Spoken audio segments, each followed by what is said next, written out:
আসসালামু আলাইকুম প্রিয় দর্শক। সরকারি কর্মকর্তা কর্মচারী কল্যাণ সমিতির মুখ্য আহ্বায়ক জনাব আব্দুল মালেক ভাই, তিনি এবার প্রধানমন্ত্রীর সাক্ষাৎ চান নবম পে স্কেলের প্রজ্ঞাপন দ্রুত জারির জন্য।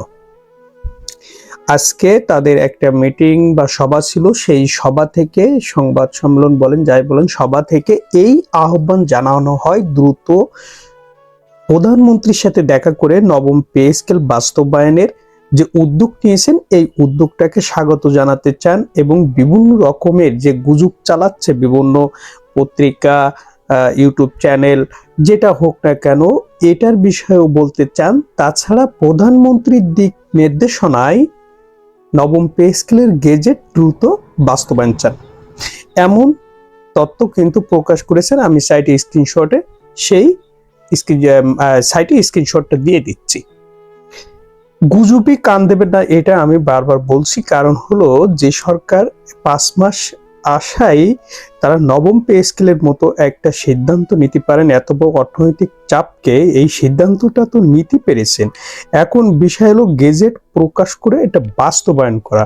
অলরেডি এই গত রবিবারে 5 ঘন্টা দীর্ঘ আলোচনায় জনাব তারেক রহমান একটা বিষয় জানিয়েছেন বা স্পষ্ট করেছেন যে এর বিষয়ে আলোচনা শেষে দ্রুত মন্ত্রিসভায় প্রেরণ করা হোক, উপস্থাপন করা হোক এই কাগজটা বলতে সুপারিশমালাটা সচিব কমিটিকে কিন্তু অলরেডি নির্দেশনা দিয়ে দিয়েছেন এবং অক্টোবরের ভিতরে তিনি পে স্কেল সংক্রান্ত যে জটিলতা, যে ঝামেলা, সেটা তিনি কমপ্লিট করতে চান।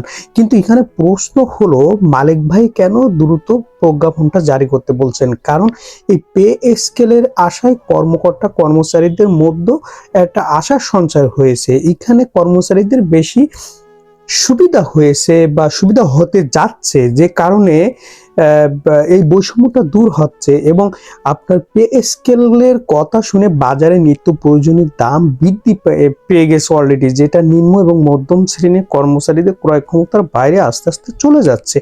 যে কারণে প্রজ্ঞাপনটা দিয়ে দ্রুত এই গুজবকে আপনার প্রতিহত করা, যাতে যারা গুজব ছড়াচ্ছে তারা যেন আর গুজব ছড়াতে না পারে, এটা করা।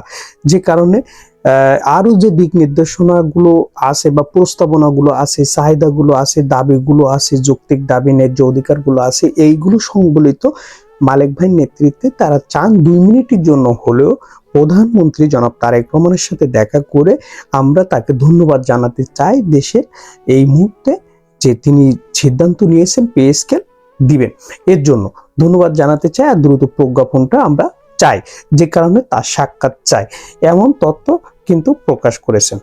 এখন দেখার বিষয় এটা কখন পারেন। আর গুজব যেটা, সেটাতে কান দিবেন না। এই কারণে বলছি, সরকারের বিরুদ্ধে একটা সিন্ডিকেট থাকে, একটা সেটা মিডিয়ায় বলেন বা পত্রিকায় বলেন, অনলাইন বলেন, অফলাইন বলেন, এরা থাকে। এরা এই গুজবটাকে ছড়িয়ে মানুষের ভিতরে বিভ্রান্তি সৃষ্টি করে, সরকারি কর্মকর্তা কর্মচারীদের মধ্যে বিভ্রান্তি সৃষ্টি করে। অনেক কর্মকর্তা কর্মচারী এদের ভিতরে আবার অনেক সময় একটা সরাসরি না বললেও মন থেকে কারোর প্রতি একটা সাপোর্ট থাকে। এই যে কারণে তারাও কিন্তু আপনার কমেন্টে কমেন্ট করবে, আপনার ভিডিওতে কমেন্ট করবে, করে তারা বিভ্রান্তি সৃষ্টি করার চেষ্টা করবে। এই বিভ্রান্তিতে পা দেবেন না দয়া করে। জনাব তারেক রহমান অবশ্যই পে স্কেল বাস্তবায়ন করবেন, এই প্রত্যাশা করি। ভালো থাকবেন প্রিয় দর্শক, এবং আমাদের ভিডিওটি ভালো লাগলে অবশ্যই সাবস্ক্রাইব করবেন। আসসালামু আলাইকুম।